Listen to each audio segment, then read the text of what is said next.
ನಮಸ್ತೆ ಎಲ್ಲರಿಗೂ ಸ್ವಸ್ತಿಸ್ ಕಿಚನ್ಗೆ ಸ್ವಾಗತ. ಹೆಸರು ಕಾಳು ಬೆಳೆಸಿ ಒಂದು ಹೆಲ್ದಿ ಬ್ರೇಕ್ಫಾಸ್ಟ್ ರೆಸಿಪಿ ಮಾಡ್ತಿದ್ದೀನಿ. ಅದಕ್ಕಾಗಿ 1 ಕಪ್ ಆಗುವಷ್ಟು ಹೆಸರು ಕಾಳು, 1 ಕಪ್ ಆಗುವಷ್ಟು ರೇಷನ್ ಅಕ್ಕಿನ ಒಂದು 4 ಗಂಟೆ ನೆನೆಸ್ಕೊಂಡು ತಗೋಬೇಕು. ಹಸಿ ಶುಂಠಿ, ಕರಿಬೇವು ಸೊಪ್ಪು ಮತ್ತೆ ಹಸಿಮೆಣಸಿನಕಾಯಿ, ಕೊತ್ತಂಬರಿ ಸೊಪ್ಪು ಸೇರಿಸಿ ಸ್ವಲ್ಪ ನೀರು ಹಾಕೊಂಡು ಸ್ಮೂತ್ ಆಗಿ ರುಬ್ಕೊಂಡು ತಗೋಬೇಕು.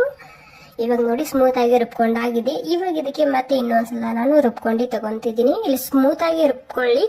ಮತ್ತೆ ಇದರಲ್ಲಿ ಸ್ವಲ್ಪ ತರಕಾರಿ ಕೂಡ ನಾನಿಲ್ಲಿ ಸೇರಿಸ್ತಿದ್ದೀನಿ. ತರಕಾರಿ ಇಷ್ಟ ಇದ್ರೆ ಸೇರಿಸ್ಕೊಳ್ಳಿ, ಇಲ್ಲ ಅಂದ್ರೆ ಇಲ್ಲ. ಒಂದ್ ಸ್ವಲ್ಪ ಜೀರಿಗೆ ಕೂಡ ಹಾಕೊಂತಿದ್ದೀನಿ, ರುಚಿಗೆ ತಕ್ಕಷ್ಟು ಉಪ್ಪು. ಇವಾಗೆಲ್ಲ ಮಿಕ್ಸ್ ಮಾಡ್ಕೊಂಡು ಒಂದು ಅರ್ಧ ಗಂಟೆ ಇದಕ್ಕೆ ನೆನೆಯೋದಕ್ಕೆ ಬಿಡ್ತಿದ್ದೀನಿ. ಅರ್ಧ ಗಂಟೆ ಆದ್ಮೇಲೆ ದೋಸೆ ಹಿಟ್ಟು ಯಾವ ರೀತಿ ಇರುತ್ತಲ್ಲ ಆ ರೀತಿ ಅದನ್ನ ಮಿಕ್ಸ್ ಮಾಡ್ಕೋಬೇಕಾಗುತ್ತೆ. ಇಲ್ಲಿ ದೋಸೆ ತವ ಇಟ್ಕೊಂಡು ಸೇಮ್ ನಾವು ದೋಸೆ ಯಾವ ರೀತಿ ಮಾಡ್ಕೊಂತೀವಲ್ಲ ಅದೇ ರೀತಿ ಮಾಡ್ಕೋಬೇಕು.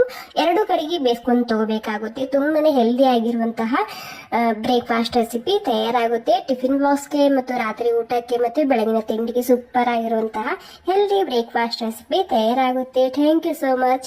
ಈ ಹೆಲ್ದಿ ರೆಸಿಪಿ ಸ್ವಲ್ಪನಾದ್ರೂ ಇಷ್ಟ ಆಗಿದ್ರೆ ಒಂದು ಲೈಕ್ ಮಾಡಿ, ಖಂಡಿತ ಟ್ರೈ ಮಾಡಿ ನೋಡಿ. ತುಂಬಾನೇ ಹೆಲ್ದಿ ಆಗಿರುವಂತಹ ರೆಸಿಪಿ. ನಿಮಗೆ ಈ ವಿಡಿಯೋ ಇಷ್ಟ ಆದಲ್ಲಿ ಲೈಕ್ ಮಾಡಿ, ಶೇರ್ ಮಾಡಿ, ಹಾಗೆ ಕಮೆಂಟ್ ಮಾಡಿ ತಿಳಿಸಿ. ಹಾಗೆ ನನ್ನ ಚಾನೆಲ್ಗೆ ಸಬ್ಸ್ಕ್ರೈಬ್ ಮಾಡೋದನ್ನ ಮರಿಬೇಡಿ. ಮುಂದಿನ ವಿಡಿಯೋದಲ್ಲಿ ಸಿಗೋಣ. ಧನ್ಯವಾದಗಳು.